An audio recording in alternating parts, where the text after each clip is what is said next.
Hello, this is challenge 14 of the Reverse Security Christmas Challenge of 2021, and this happens to be one of my favorite challenges because it involves manipulating JSON web tokens, and this bundled together with the next challenge. These are hands down were the most interesting ones for me, probably because I don't know that much about JVTs. So let's take a closer look. We're doing challenge 14 rather. Not sure why I keep saying channel instead of challenge. So challenge 14 is simply just have the title JVT, and it says, have you heard about the Secure Information Sharing Standard, JVT?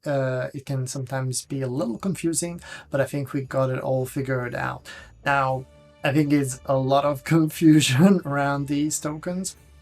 And if we head to the application here, we see here an application that has the title tracker, and we are given a username. And we also know that the admin account is called admin. I think there's user information in this one. So if I do like, I don't know, JVT, we'll say that it's a wrong username. That's like an extra thing that you can discover, but after authenticating with the username test and the password test, you will be come on, don't try to save the passwords. You will end up here under personal notes, and you currently have no notes, but there's this part here for verifying your key, and I am going to download this because we will need this later when we start tampering with the JSON web token. So let's download this, and probably should move it to the appropriate folder. Now, like I said, I wasn't that familiar with JSON web tokens before starting these challenges, and it was a great opportunity for me to learn. This is really the idea with these CTFs, to learn new things and kind of advance our knowledge, own our skills. So a couple of resources that I bumped in, and I think they're worth mentioning, is the Hactrix is a great collection of all sorts of attacks, and basically it's a big collection of cheat sheets. There's also the Pentest book, which has the similar idea. It's getting rid of the cookie warning messages here. And I also found one pretty good webcast from Black Hills and one recorded video from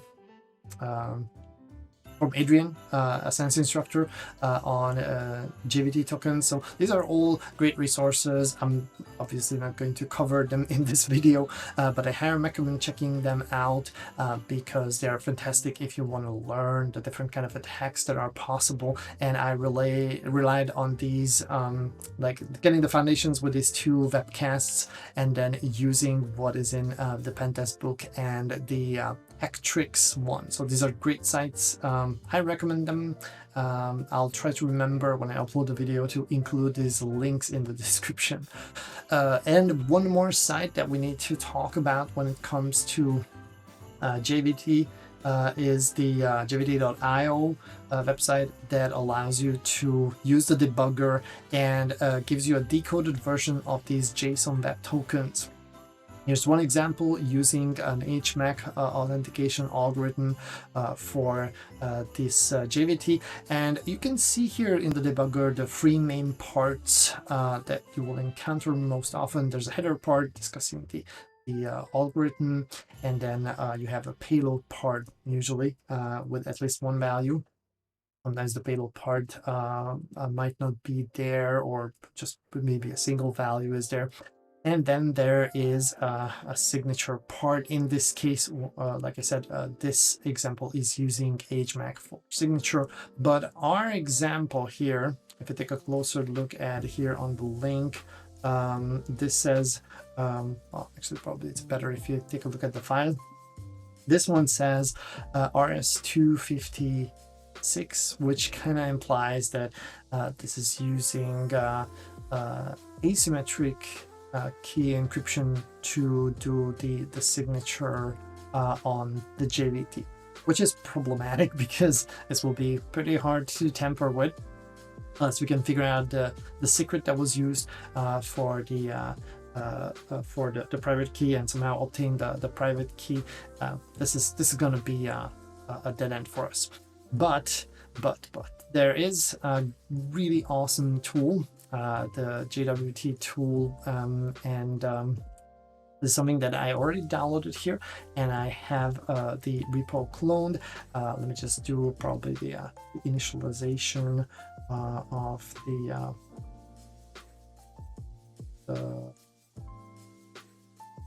tool itself, and you can read all the various functionality using the help.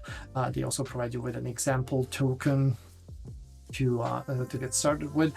And like I said, I'm going to do the initialization part.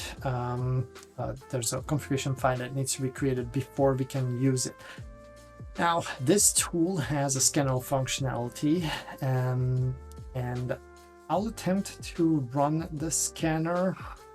But before doing that, we need to obtain the values, the session token, and the JVT token. So I have burp suit here. Oops, forgot to set it up, but I'll do it in a second.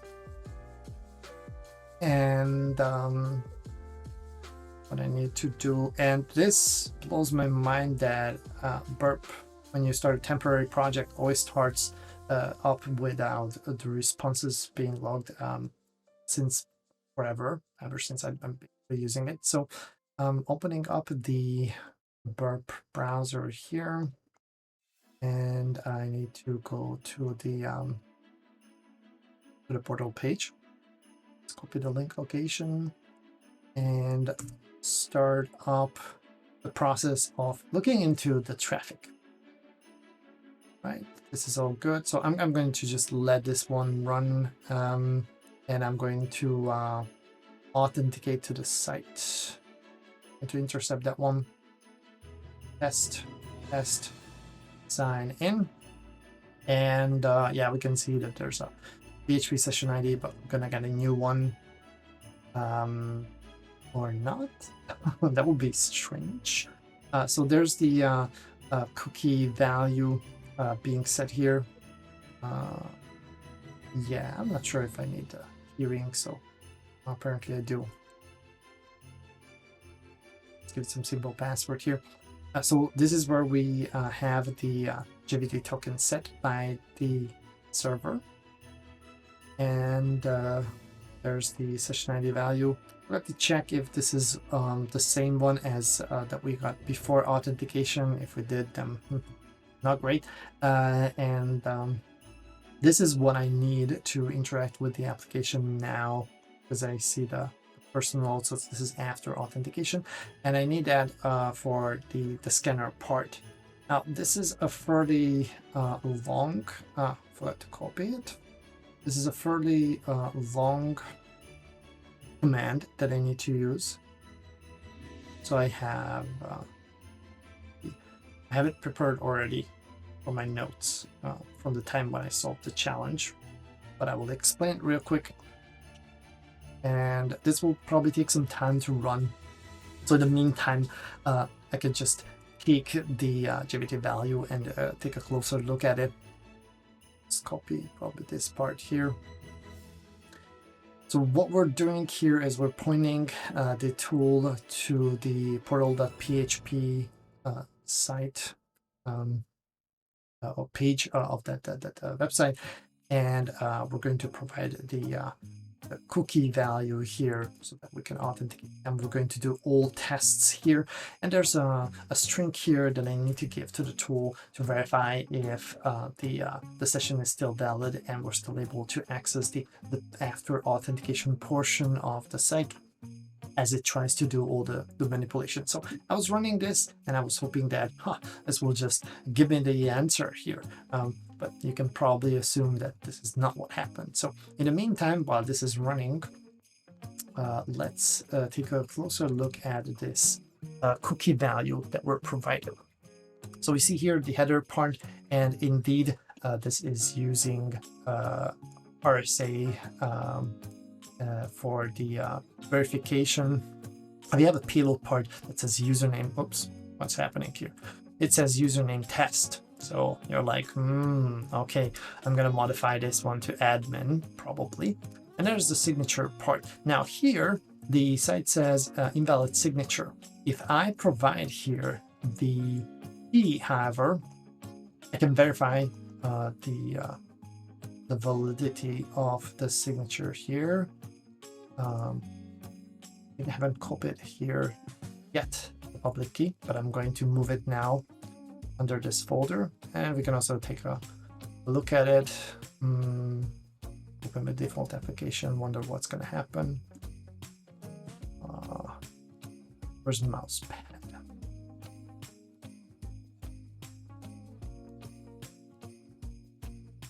Mousepad is going to be a good application to open this one up. I can just paste all this, and if I drop it here, then we can see that the signature is verified. Now, I'm not closer to the solution this way, but I do understand now the structure of this token. And reading up on different attacks, one possible manipulation that you can try and temper with this is to, instead of doing the RS256 algorithm, you can use HS256, as we saw earlier in the video with the example that the site actually provides. And that one is using HMAC. Now, very often an application might also accept that algorithm, and if it's not written correctly, they might use the public key of the server for signing for HMAC as the HMAC key, which is wrong because it's a publicly known info, and that's actually what's wrong with this application here in question. So if we go back to the scanner results, as we can see, it finished the scanning, but there is nothing really here. Well, we could try to do dictionary-based cracking. I'm not gonna do that one. And that's pretty much coming back with nothing. Right, so what we're going to do next, I'll save this. I'm going to just get rid of the history of the browser here.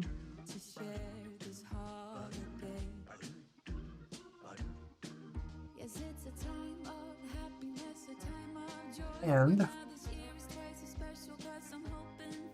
going to again capture the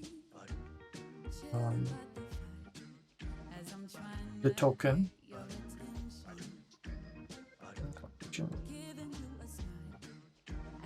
and record that value just to make sure that it's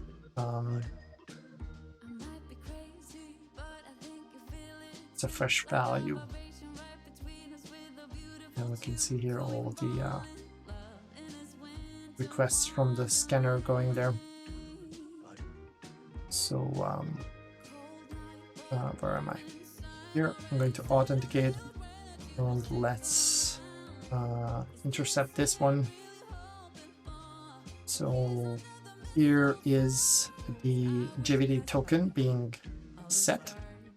And now I'm going to do a bit of trickery. Instead of using this one, I would like to do the token manipulation portion here with the JVT tool. And I just pasted the value from Burp. And I have here the JVT tool, the token provided here, and I can define the signing algorithm and the key I want to use. And I'm also going to tamper with it because we need to still modify the payload portion of it. And this is an interactive menu that will allow you to change things around. Here, I don't want to do anything with these. These are going to be fine, and the algorithm will be modified at the very end. So all I need to do really here is to tamper with this value. I'm going to choose 1 here, And now I can enter a new value, and I'm going to say I want to have it admin, and we're done. And as you can see, it's much shorter than the previous one. That's because we're using a different algorithm here. Copy this selection, and I'm going to do something evil here. I'm going to set this cookie in my browser instead of the one that was originally provided by the server, and we'll see if it accepts it. Forwarding it, sending the request, and looking good. It says my personal note, but instead of saying you don't have any notes, it says the flag is you have to remember to limit what algorithms are allowed. Very, very good. So this is the solution here for this super fun challenge. Let's just verify if this is correct, and it is. Now, this was a ton of fun. I learned a lot of things, but the fun is not over yet. And that's because the next challenge is still going to be JVT, just a different kind of manipulation. And I have two different solutions to present for that one. So check out the upcoming two videos. They both belong to challenge 15, but that was all for challenge 14. So see you in the next video.